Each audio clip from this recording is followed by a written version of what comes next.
Hey BYGP family and guests, I'm here in Valentino Miles' home with his family as well. We are talking to the most recent Pace University acceptance. He just got offered and is leaving this week for Pace University to take on his next chapter in life and pursue his football career.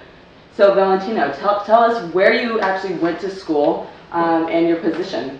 Oh, well, high school I went to Sacred Heart Cathedral, and after doing my 3 years there, I transferred to Laney Junior College, and I enjoyed my time at Laney, and I played running back.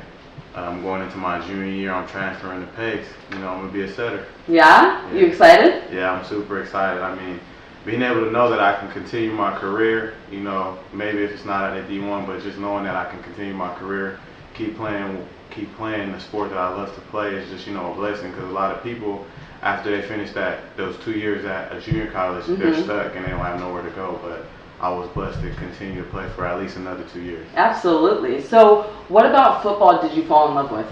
Well, first, I started off at linebacker, and I just loved Ray Lewis, the passion he had, the way he spoke. But the energy. Yeah. But as soon as I scored my first touchdown, I knew I wanted to play offense. I didn't want to tackle people anymore. Yeah. Well, that's fantastic. So then, what age did you actually start playing football? So I started playing football after I played my first year of baseball, which was in 7th grade. So I was kind of a fat kid, so I had to play midget. So I played against older people my whole entire life. So I feel like, playing against older kids when I was young just allowed me to take over my high school and junior college competition.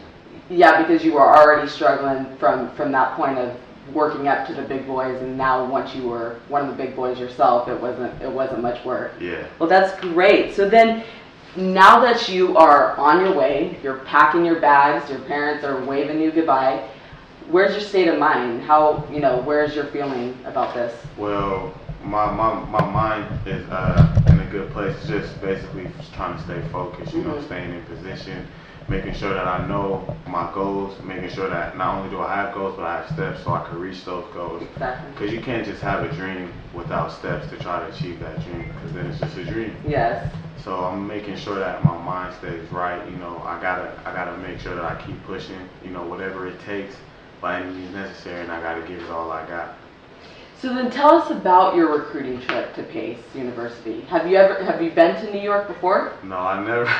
I'm truthfully a San Francisco kid. I barely go out of state. I mean, I go from San Francisco to my cousin's house in Pittsburgh. So taking a trip to New York was really exciting for me.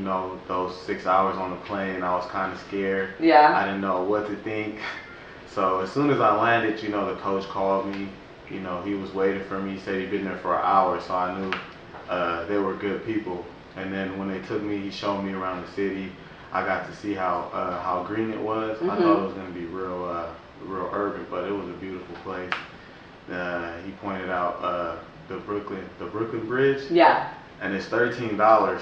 So I thought that was crazy, because we complained about $5 for this bridge, so 13. I'm like, that's going back and forth 3 times.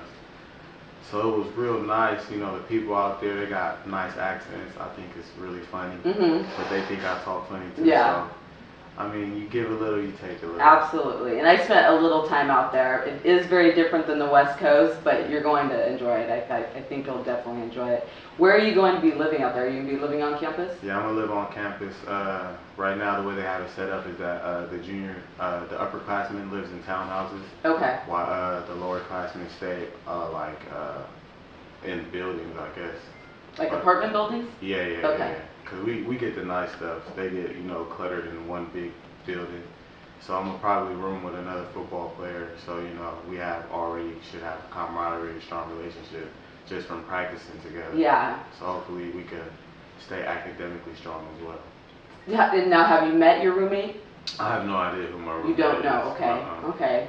So then tell us, you were fantastic coming out of high school. You were top notch. You also had a successful junior college career. Were you kind of expecting a bigger school to be looking at you and giving you a little bit more, of an eye?